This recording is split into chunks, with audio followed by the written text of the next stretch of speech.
Hello, അസ്സലാമലൈക്കും. എന്തൊക്കെയാ മക്കളെ എല്ലാരും വർത്താനം? സുഖം തന്നെയല്ലേ? നമുക്ക് വരെ സുഖം തന്നെയാണ് കേട്ടോ. അപ്പൊ നമ്മള് രാവിലെ തന്നെ അപ്പം ഉണ്ടാക്കലാണ്. അപ്പം അടുപ്പത്ത് തന്നെയാണ് കേട്ടോ ഉണ്ടാക്കുന്നത്. വൈക്ക് ഉരുളക്കിഴങ്ങിന്റെ കറി ഉണ്ട് കേട്ടോ ഉണ്ടാക്കി വെച്ചിരുന്നു.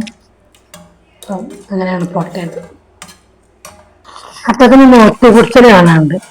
വെള്ളം ഏറിയിട്ടാണോ ഇനി അടുപ്പിൽ തിജി ഏറിയിട്ടാണോ എന്നുള്ളത് അറിയില്ല. ചുട്ട് ഇട്ടിട്ടാണ് ഒട്ടി പിടിച്ചത്. അത് വരെ ഒരു കുഴപ്പമില്ല, നല്ല അപ്പൊക്കെ തന്നെയാണ്. വെള്ളം അതിനകത്ത് കയറിയിട്ടുണ്ട്. നമ്മളെ ഈ അപ്പം എന്ന് പറഞ്ഞാല് തിരിച്ച് ഏറാനും വെച്ച കുറയാനും വെച്ച ആ മട്ടത്തിൽ തന്നെ ചുട്ടെടുക്കാൻ കേട്ടോ. തിരിച്ചേറിയാലും അപ്പം കേടരും, തിരിച്ച് കുറഞ്ഞാലും കേടരും.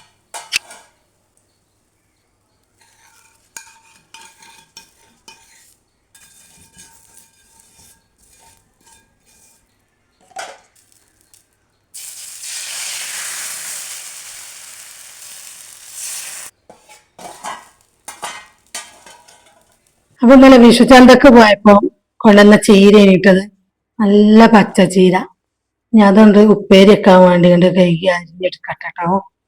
ഒരു കെട്ടെടുത്തോണ്ട് അരിഞ്ഞു നോക്കുമ്പോ അത് കുറവാ തോന്നിയപ്പോ പിന്നെ രണ്ടാമത്തെ കെട്ടെടുത്തോണ്ട് അരിഞ്ഞിട്ടുണ്ടോ. അരിഞ്ഞു വെച്ചിട്ട് കുറച്ചധികമാണ്, കുറച്ചെടുത്താണ് ഫ്രിഡ്ജിക്ക് വെക്കാന്ന് കരുതിയാണ്ട് എല്ലാം കൂടിയാണ് കഴുകിയാണ്ട് അരിഞ്ഞെടുത്ത് വെച്ചിട്ടോ. നമ്മളെ ചീര അരിഞ്ഞ് കിട്ടിയിരിക്കണ്.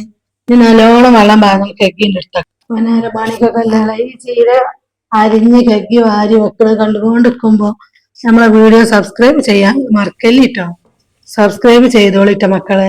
അതിന്റെ അടുത്തുള്ള ബെല്ലൈക്കൺ അമർത്തിയിട്ട് ഓൾമല കൂടി എന്നാണ് അമർത്തിയാളി. വീണ്ടും പറയണേ, ലൈക്ക് അടിച്ചാതെ പോകലിട്ടോ മക്കളെ. പിന്നെ അപ്പൊ നമ്മളെ ചീരക്ക് ചതക്കിടാനുള്ള തേങ്ങ ഉണ്ട് ഇവിടെ. അതിന് ചന്തി ചതക്കി അതിക്ക് തീമ വെക്കട്ടോ. അടുപ്പ് വെച്ചുമ്പോത്തിന് ഓരോന്നോരോന്ന് ഇങ്ങനെ ഒരുക്കി വെക്കുകയാണ്. ചോറെല്ലാം തിളച്ചിക്കണ്, വെന്ത് ഊറ്റാൻ നിൽക്കണ്. അതിൻ്റെ ഇടയിൽ മിറ്റൊന്ന് അടിച്ചാരാൻ പോകണം.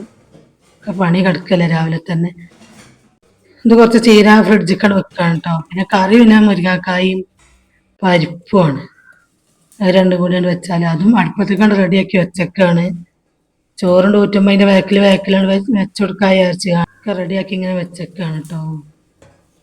ഗ്യാസിന്റെ ക്ഷാമാണല്ലോ. അതിന് അടുപ്പത്ത് തന്നെ പോകട്ടെ വിചാരിച്ചാണ്ട് എല്ലാ അടുപ്പത്തും ഇങ്ങനെ ആക്കി കൊടുക്കും.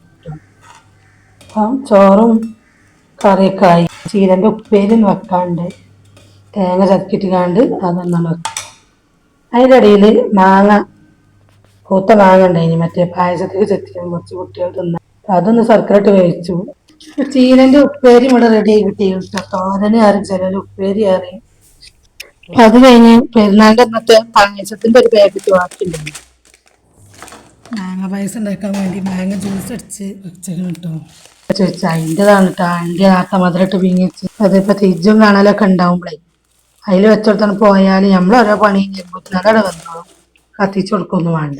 അപ്പൊ അത് നല്ലോണം തിരുമ്പി കഴുകിക്കാണ്ട് കുറച്ച് നേരം വെള്ളത്തിൽ ഇട്ടകട്ടെ. അടുപ്പത്താണ് ഒറിജിനൽ വരെ കേട്ടോ. അടുപ്പുണ്ട് കഴിഞ്ഞാൽ അത് അടുപ്പത്തേക്കാണ് കയറ്റും. അതിൽ തന്നെ വെക്കണം. ആ ചമ്പട്ടിയിൽ നല്ല വെള്ളം പാർന്നാണ് വെക്കണം. പിന്നെ അത് കൊടുക്കണം വെക്കാലോ. ഈ മാങ്ങ ഞാൻ ജ്യൂസ് അടിച്ചാൽ എടുക്കട്ടെ. അപ്പൊ അത് അടുപ്പത്ത് വെച്ച പായസം വന്നിട്ട് പിന്നെ അത് വീഡിയോ എടുക്കാൻ നിന്നിട്ടില്ല. ആ ജ്യൂസ് അടിച്ച മാങ്ങ അയക്കാണ്ട് ഒഴിച്ചു കൊടുത്തു, ആണ്ട് ഇളക്കി കൊടുത്തു. അത്ര തന്നെ. പാകത്തിനുള്ള മധുരം ഇട്ടു. പായസത്തിന് പെട്ടെന്ന് റെഡി. ചോറിന് മുന്നേ തന്നെ പായസം റെഡി ആയിട്ടോ. അടുപ്പിന്റെ ചൂടോനാണ്, അടുപ്പിന്റെ പവറാണതേ. വിറകും കൊള്ളി വെക്കാനൊന്നും നിന്നിട്ടില്ല. അടുപ്പിന്റെ ചൂടുകൊണ്ട് അതാണ് തിളച്ചു വന്നത്. അപ്പോൾ ഇങ്ങനെയൊക്കെ ഒരു ഗുണമുണ്ട്. ചെറിയ ചെറിയ കാര്യങ്ങൾക്കൊക്കെ വെച്ചാണ് പോയിട്ടുണ്ടെങ്കിൽ അതാണ് തിളച്ചോളൂ. അങ്ങനെ ഇനി ചെറിയൊരു കഷ്ണം മാങ്ങ ചെറുതായിട്ട് വെട്ടി വെച്ചിട്ടുണ്ടായിനി, അത് വെക്കാൻ തൊട്ട് എന്തെങ്കിലും ഒന്നതിന് കടിച്ചാലും കിട്ടിയോട്ടെ. അണ്ടിപ്പരിപ്പ് മുന്തിരിയൊന്നും ഇടുന്നില്ല, വറവ് ഇടണില്ല. അതിക്ക് കുറച്ച് നെയ്യാണ്ട് ഒഴിച്ചു കൊടുക്കുക, അത്ര തന്നെ. ഞാൻ തന്നെയാണ് പൈനാപ്പിളിന്റെ പായസം ഉണ്ടാക്കുക. സാബുനരി ആണെങ്കിൽ ഇതിലാണ് കുറച്ചുകൂടി ഉസാറാവുന്ന തോന്നുന്നത്. എന്റെ ഇതുള്ളേനി, അപ്പൊ ഞാൻ ഇതെടുത്തതാണ്. ഞാൻ തുള്ളി നെയ്യാണ്ട് ഒഴിച്ചു കൊടുത്തു. ലാസ്റ്റ് വറവിടാനൊന്നും നിൽക്കണ്ടല്ലോ, അതിന്റെ ടേസ്റ്റ് ആ മതി. ആർക്കും കൊടുക്കാന്നല്ലോ, നമ്മക്ക് തന്നെയല്ലേ. നല്ല അടിപൊളി പായസമായിട്ടുണ്ട്. നല്ല കുറുക്കി നിൽക്കുന്നുണ്ട്, നല്ല രസമുണ്ട്. ഞാൻ പിന്നെ മധുരം കുറച്ചിട്ടിട്ടുള്ളൂ. നല്ലോ മധുരം വേണ്ടിയവർക്ക് കുറച്ചും കൂടിയൊക്കെ മധുരം ഇടാം. അന്ന് ഞാൻ അതിൽ കാണിച്ചിട്ടില്ല, മധുരം ഇടണമൊന്നും കാണിച്ചില്ല. നല്ല പായസമാണ്. നല്ല കാണാനും ചുരുക്കുണ്ട്, കുടിച്ചാനും രസമുണ്ട് കേട്ടോ. ഒന്നും ഉണ്ടാക്കി വെക്കണ്ടേ.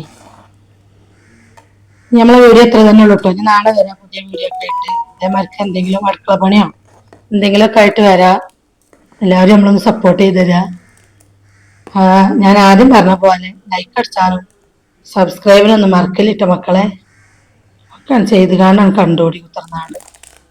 ശരി, അസ്സലാമു അലൈക്കും.